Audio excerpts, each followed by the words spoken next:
مضبوط ہوتی رہی اور انہوں نے کبھی اسے کھولنے کی کوشش ہی نہ کی۔ شادی شدہ زندگی میں سب سے زیادہ ضروری یہی ہوتا ہے کہ اپنے لائف پارٹنر کو سمجھا جائے اور اس پہ پورا اعتبار کیا جائے۔ ساری وضاحت طلب باتوں کی ساتھ ساتھ کلیئرنس کر لی جائے، تب زندگی بہت آسان ہو جاتی ہے اور دلوں میں فاصلے بھی نہیں پیدا ہوتے۔ دراز کا جسیم شخص سڑک کے درمیان سینہ تانے کھڑا تھا۔ ہنا نے غور سے دیکھا، یہ وہی شخص تھا جس نے وکی کو گولی ماری تھی۔ وہ چکرا گئی، گنڈوں سے بچتے بچتے اب قاتل سے سامنا ہو چکا تھا۔ وہ اس کے سامنے تھی اور وہ اسے دیکھے جا رہی تھی۔ پہلے اس نے وکی کو مارا تھا اور اس کے ہاتھ کھول کے رہائی دلائی تھی، اب پتہ نہیں کیا کرے گا۔ وہ ایک قدم بڑھا کے اس کے قریب ہوا، اسے بازوؤں سے تھاما اور سائڈ پہ کر دیا۔ اتنے میں وہ دونوں نوجوان بھی ان کے قریب آ چکے تھے۔ ان کی موٹر سائیکل کی لائٹ اس کے چہرے پہ پڑ رہی تھی۔ وہ غصے سے ان کو گھور رہا تھا۔ وہ ٹھٹک گئے اور ایک دوسرے کو دیکھنے لگے۔ خبردار ان کا پیچھا کیا تو تمہاری لاشیں بھی نہیں ملیں گی۔ خیریت چاہتے ہو تو دفع ہو جاؤ یہاں سے۔ وہ گھرایا، تم کون ہو؟ کیا تمہاری بہن ہے یہ؟ ان میں سے ایک بولا، تمہیں اس سے کوئی مطلب نہیں ہونا چاہیے، مجھے غصہ نہ دلاؤ، بس یہاں سے جان بچا کے نکل جاؤ۔ اس کا لہجہ سرد تھا۔ تم نہیں جانتے ہم کون ہیں؟ ایک نوجوان نے ہیرو بننے کی کوشش کی۔ وہ خاموش ان کو تکتا رہا، پھر اس نے جیب سے ریوالور نکالا۔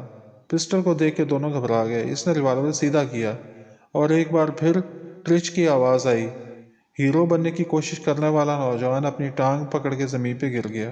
گولی اس کی ٹانگ میں لگی تھی، خون نکل رہا تھا۔ دوسرا گھبرا گیا، ہمیں معاف کر دو، ہم کسی کو نہیں چھیڑیں گے۔ اس نے ہاتھ جوڑے۔ چلو نکلو یہاں سے، اجنبی صفاقی سے بولا۔ وہ کانپتے ہوئے بمشکل موٹر سائیکل پہ بیٹھا اور زخمی ہونے والا بھی کسی نہ کسی طرح پیچھے بیٹھ گیا۔ جلدی سے اس نے موٹر سائیکل کا ایکسیلیٹر گھمایا، موٹر سائیکل دور ہوتی چلی گئی۔ موٹر سائیکل چلاتے ہوئے بھی وہ آڑی تلچھی چلا رہا تھا، جیسے اسے ڈر ہو کہ ابھی وہ پیچھے سے گولی چلا دے گا۔ ہنا نے اس اجنبی کی طرف دیکھا، لیکن وہ پھر سے غائب ہو چکا تھا۔ آدمی تھا یا چھلاوا، بہرحال اس کی مدد کر رہا تھا۔ پہلے وکی کے چنگل سے نکالا اور اب نوجوانوں سے جان چھڑائی۔ اب کیا کروں، کدھر جاؤں، کہیں وہ دوبارہ نہ آ جائیں۔ وہ سوچ رہی تھی۔ کچھ سمجھ نہ آیا تو اس نے اسی سڑک پہ چلتے رہنے کا فیصلہ کیا۔ کہیں نہ کہیں تو کوئی آبادی، کوئی مددگار مل ہی جائے گا۔ وہ لمبی سڑک پہ پھر سے چل پڑی۔ اندھیری رات میں اسے اکیلے ڈر لگتا تھا، لیکن اب اتنی مشکلوں سے گزری تھی کہ ڈر ختم ہو چکا تھا۔ سکون بھری زندگی میں طوفان برپا ہو چکے تھے۔ آگے کیا ہوگا وہ نہیں جانتی تھی۔ کچھ دیر چلتے رہنے کے بعد اسے پیچھے سے آواز آئی۔ اس نے مڑ کے دیکھا، روشنی سے محسوس ہو رہا تھا کہ کوئی بڑی گاڑی آ رہی ہے۔ وہ سائڈ پہ ہو گئی۔ چند لمحوں بعد گاڑی اس کے قریب سے گزرنے لگی تو تھوڑا آگے جا کے رک گئی۔ یہ ایک بڑا ٹرک تھا اور اس کی کھڑکی سے کوئی باہر جھانک رہا تھا۔ وہ ڈر گئی۔ یہ ٹرک والا بھی اسے اکیلا دیکھ کے رک گیا ہے۔ اب پتہ نہیں وہ اجنبی اس کی مدد کو آتا ہے یا نہیں، پتہ نہیں وہ قریب ہے یا اتفاق سے اس وقت وہاں سے گزر رہا تھا۔ ارے یہ تو وہی لگتی ہے، ڈرائیور کنڈکٹر سے بولا اور دروازہ کھول کے ٹرک سے نیچے اتر آیا۔ وہ اس کی طرف بڑھ رہا تھا اور اسے غور سے دیکھ رہا تھا۔ وہ گھبرا گئی، پتہ نہیں کیوں وہ ایسا کہہ رہا تھا، وہ تو اسے جانتی بھی نہیں تھی۔ باجی گھبرانے کی ضرورت نہیں ہے، شاید میں آپ کو جانتا ہوں، لگتا تو ہے کہ آپ وہی ہیں کہ جس کی ہمیں تلاش تھی۔ تم مجھے کیسے جانتے ہو؟ وہ حیران ہو گئی، وہ تو اسے جانتی بھی نہ تھی۔ آپ باؤ جی کی میم صاحب ہو نا؟ گم ہو گئی تھیں آپ، وہ آپ کو ڈھونڈ رہے تھے۔ میں نے ان سے کہا تھا کہ میں ان کی مدد کروں گا۔ ڈرائیور بڑے جوش و خروش سے بول رہا تھا۔ کون، کس کی بات کر رہے ہو؟ وہ الجھ گئی۔ باؤ جی، مجھے ان کا نام نہیں یاد آ رہا، وہ سر پہ ہاتھ مارتے ہوئے بولا۔ ارے چھوٹے، بتا تو صحیح باؤ جی کا نام کیا تھا؟ استاد تم نے موبائل میں نمبر اور نام لکھا تھا، وہاں سے دیکھ لو۔ ارے ہاں مجھے یاد آیا، میں دیکھتا ہوں۔ وہ نمبر ڈھونڈنے لگا۔ ارے یہ رہا باؤ کا نام، کاشف ہے۔ اس کا دل دھڑک اٹھا۔ کاشف، یہ نام اس کی زندگی تھا۔ یہ دیکھ لیں۔ اس نے موبائل ہنا کی طرف بڑھایا۔ ہنا نے موبائل پکڑ لیا۔ موبائل میں موجود نمبر کاشف کا ہی تھا۔ اس نے بے اختیار نمبر ڈائل کر دیا۔ بیل جا رہی تھی۔ چند لمحوں بعد کاشف نے کال اٹینڈ کر لی۔ ہیلو، اس کی نیند میں ڈوبی آواز گونجی۔ ہنا خاموش تھی۔ اسے لگ رہا تھا کہ جیسے صدیوں بعد وہ یہ آواز سن رہی ہے۔ وہ بار بار سننا چاہتی تھی۔ ہیلو ہیلو، وہ بار بار بول رہا تھا اور وہ مدہوش کھڑی سن رہی تھی۔ عجیب احساس تھا وہ جسے اس نے کھو دیا تھا۔ اس کی آواز کانوں میں گونج رہی تھی۔ وہ سوچ رہی تھی، استاد خیریت تو ہے؟ تمہاری آواز نہیں آ رہی۔ کیا ہینا مل گئی؟ کچھ تو بولو۔ وہ بے چین تھا۔ اس کے لہجے کی تڑپ بتا رہی تھی کہ وہ اس کے لیے کتنا بےتاب ہے۔ باوجود کوشش کے وہ بول نہیں پا رہی تھی۔ دل بہت شدت سے رونے کو کر رہا تھا۔ بول بول کے وہ خاموش ہو گیا۔ وہ فون کان سے لگائے اس کے بولنے کے انتظار میں تھی۔ ہینا؟ کاشف بولا تھا۔ وہ ساکت ہو گئی۔ کیسے پتہ چل گیا اسے؟ میں تو بولی ہی نہیں تھی۔ کیسے جان گیا کہ دوسری طرف میں ہی ہوں؟ وہ میرا ہے۔ دلوں کے رابطے اب بھی ہیں۔ ضبط کی کوشش میں سسکی نکل ہی گئی۔ ہینا بولو، بولو ہینا، کیسی ہو؟ ہینا کچھ تو بولو، کہاں ہو؟ او میرے خدا، ہینا تم ٹھیک تو ہو نا؟ ہینا، پیاری ہینا، ہینا، وہ اسے پکار رہا تھا۔ اس کا دیوانہ اس کے لیے تڑپ رہا تھا۔ اس کا لہجہ دیوانگیوں کی داستان سنا رہا تھا۔ کاشف، وہ بس اتنا بول پائی۔ آنسو بہنے لگے۔ اس نے فون ڈرائیور کو پکڑا دیا۔ جی باؤ جی، آپ کی منگیتر میرے پاس ہی ہے۔ آپ کہاں آؤ گے؟ اچھا میں وہاں آ رہا ہوں، بس 15-20 منٹ لگیں گے۔ یہ لیں بات کر لیں۔ ڈرائیور نے بات کرنے کے بعد فون اسے پکڑا دیا۔ ہینا تم ڈرائیور کے ساتھ آ جاؤ، میں ابھی آ رہا ہوں۔ کاشف کے لہجے میں بےتابی تھی۔ ہینا نے فون بند کر دیا۔ کاشف بہت خوش تھا۔ کاش وہ بھی خوش ہو پاتی، لیکن خوشیاں لوٹ چکی تھیں۔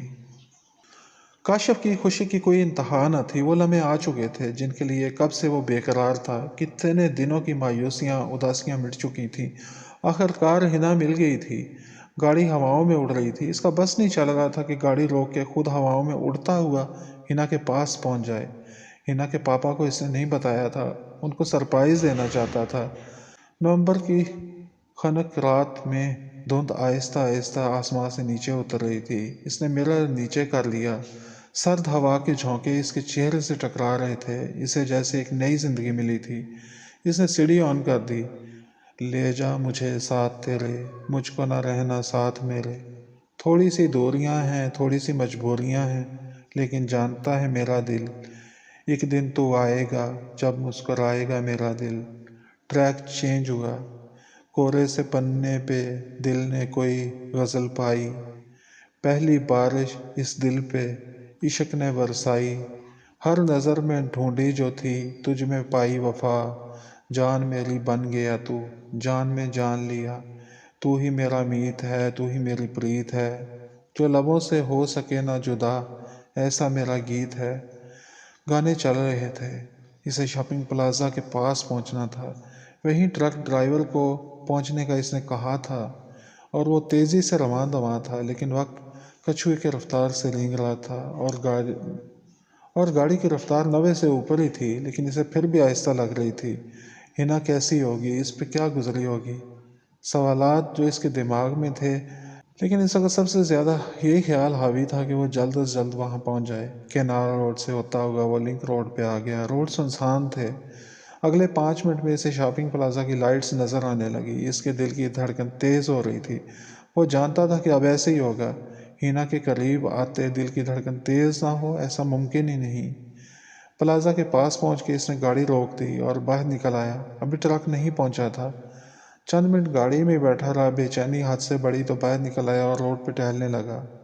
چاند کی چاندنی آج بھی پھیلی ہوئی تھی، لیکن دھند کی وجہ سے اس کی روشنی دھندلی دھندلی سی تھی۔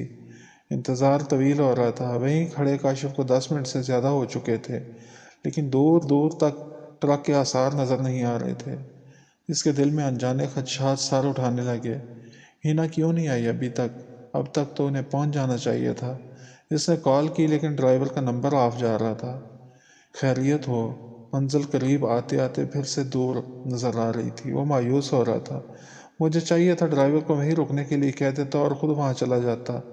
سوچیں تھی کہ بڑھتی ہی جا رہی تھی۔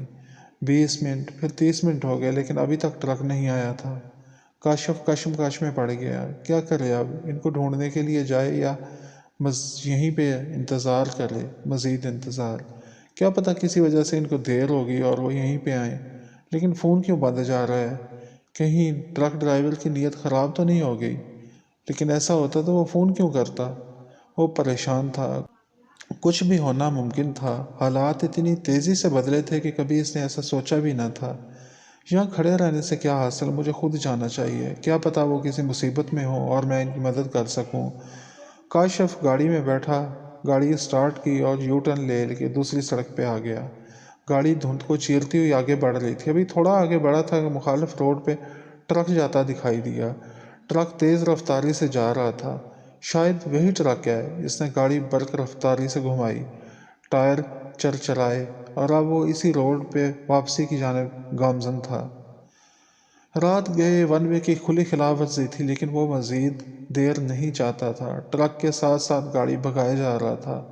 پلازا کے سامنے پہنچ کے ٹرک رک گیا۔ یو ٹرن تھوڑا سا آگے تھا۔ وہ ٹرن لے کے ٹرک کے قریب آ گیا، گاڑی سے نکلا، ٹرک کا دروازہ کھلا اور ڈرائیور باہر نکل آیا۔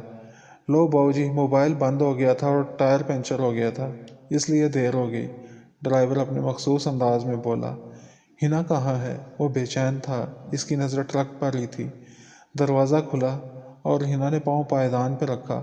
کاشف بھاگ کے ٹرک کے قریب چلا گیا۔ وہ اسے دیکھ رہا تھا، اس کی ہنا کتنے عرصے بعد اس کے سامنے تھی۔ اس نے ہاتھ بڑھایا، ہنا نے اس کی آنکھوں میں دیکھا اور اس کا ہاتھ تھام کے نیچے اترنے لگی۔ نیچے اتر کے وہ اس کے سامنے کھڑی تھی۔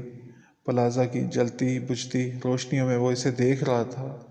پہلے سے کمزور ہو چکی تھی، چہرے پہ پیلاٹیں اتر آئی تھیں، پیشانی پہ کرنٹ تھا اور بازو پہ پٹی بندھی ہوئی تھی۔ وہ اسے دیکھ رہا تھا، دونوں ساکت تھے۔ جدائی کے دن صدیاں بن کے گزرے تھے۔ یقین کرنا مشکل ہو رہا تھا کہ ایسے اچانک ہنا مل چکی ہے، جیسے اچانک گم ہوئی تھی، ایسے اچانک مل بھی گئی تھی۔ ہنا، اس کے لہجے میں بے پناہ پیار تھا۔ ہنا کا دل تڑپ اٹھا۔ اس آواز کا کتنا انتظار کیا تھا اس نے، کتنا پکارا تھا کاشف کو۔ اس کے خواب دیکھتے دیکھتے امید کا دامن تھامے رکھا تھا۔ وہی کاشف اب حقیقت میں سامنے تھا۔ کاشف، اس کی آواز میں بے پناہ کرب تھا۔ کاشف کے دل کو کچھ ہوا۔ ہنا پہ کیا گزری اس سے بے خبر تھا، لیکن یہ بھی بہت بڑی بات تھی کہ اللہ نے اسے پھر سے ہنا سے ملا دیا تھا۔ وہ زمین پہ سجدہ ریز ہو گیا۔ اللہ تیرا لاکھ لاکھ شکر ہے کہ تو نے میری سن لی، میری ہنا کو مجھ سے ملا دیا، وہ بھی جب میں زیادہ مایوس ہو چکا تھا۔ وہ اب دیدہ ہو گیا، اسے اللہ پہ بہت پیار آ رہا تھا۔ ساری کائنات کا رب جو سب کی سنتا ہے، دعائیں قبول کرتا ہے، ہمیشہ وہی کرتا ہے جو بہتر ہوتا ہے۔ استاد حیرت سے ان دونوں کو دیکھ رہا تھا۔ ہنا کے کھلے بال ہوا میں لہرا رہے تھے اور وہ کھڑی اپنے دیوانے کو دیکھ رہی تھی، جو اس کے ملنے پہ خاک آلود سڑک پہ سجدہ ریز تھا۔ کتنا چاہتا ہے وہ اسے، خوش نصیب ہوتے ہیں وہ لوگ جن کو اتنا چاہنے والا ملے۔ وہ ہمیشہ اس پہ شک کرتی رہی۔ کاشف کا کانپتا جسم بتا رہا تھا کہ وہ رو رہا ہے۔ آنسو بھی کتنے عجیب ہوتے ہیں، غم میں بھی بہتے ہیں اور خوشی میں بھی۔ غم زیادہ ہو تو آنسو نکل آتے ہیں، خوشی زیادہ ہو تو بھی آنسو ہی انسان کے جذبات کو نارمل کرتے ہیں، ورنہ غم میں دل پھٹ جائے، خوشی میں بھی دل سہ نہیں پاتا۔ آنسوؤں نے دل کا بوجھ تھوڑا کم کیا تو وہ اٹھ کھڑا ہوا۔ استاد بھی اسی کی جانب دیکھ رہا تھا۔ اس نے اپنا وعدہ پورا کیا تھا، ہنا ساتھ لے آیا تھا۔ استاد تمہارا بہت بہت شکریہ، تم نے مجھ پہ بہت احسان کیا ہے۔ وہ اس کی طرف متشکر نظروں سے دیکھتا ہوا بولا، ارے اس میں احسان کی کیا بات ہے بہو، تم سے وعدہ کیا تھا، اللہ کا شکر ہے کہ اسے پورا کر سکا۔ میرا اس میں کوئی کمال نہیں، بس اتفاق سے ہی آپ کی میم صاحب مل گئیں۔ نہیں پھر بھی، اس نے جیب سے وائلٹ نکالا اور اس میں جتنے بھی نوٹ تھے وہ سارے استاد کو پکڑا دیے۔ یہ کیا، کیوں شرمندہ کرتے ہو مجھے بہو، ان کو اپنے پاس ہی رکھو۔ رکھ لو استاد، ورنہ میں ناراض ہو جاؤں گا۔ کچھ بھی کہو بہو، میں نہیں لوں گا۔ پیار کے لیے کچھ کر کے کیا اس کی قیمت لوں گا؟ کبھی بھی نہیں۔ پیسہ تو آتا جاتا رہتا ہے، پیار چلا جائے تو کبھی لوٹ کے نہیں آتا۔ میں نے دو پیار کرنے والوں کو ملایا ہے، بہت عرصے تک یہ خوشی میرے دل میں زندہ رہے گی۔ کاشف سے دیکھتا رہ گیا۔ پیسے کو ہی سب کچھ ماننے والے اس دور میں ایسے لوگ بہت کم ملتے تھے۔ وہ بے اختیار اس کے گلے لگ گیا۔ بہو آپ جاؤ، استاد اس کی پیٹھ کو تھپ تھپاتے ہوئے بولا، میم صاحب انتظار کر رہی ہیں۔ وہ استاد کو الوداع کہہ کے ہنا کے پاس آ گیا۔ چلو چلتے ہیں۔ وہ اس کے پیچھے چل پڑی۔ گاڑی میں بیٹھ کر بھی وہ خاموش تھی۔ کاشف بار بار اسے دیکھ رہا تھا۔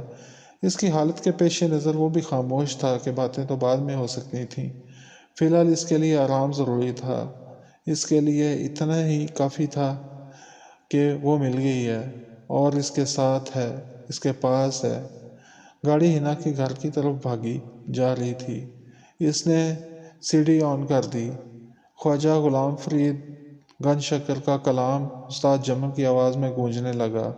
یار ڈاڈی عشق آتش لائی ہے، یار سانو او دوست سانو لگی بے اختیاری، سینے وچ نہ سمائی ہے، یار ڈاڈی عشق آتش لائی ہے۔ وہ سیٹ کے ساتھ سر ٹکائے آنکھیں موندے بیٹھی تھی۔ یہ کلام اسے بہت پسند تھا، بار بار اسے سنتی تھی، لیکن آج اسے سن کے رونے کو دل کر رہا تھا، لیکن وہ ضبط کر رہی تھی۔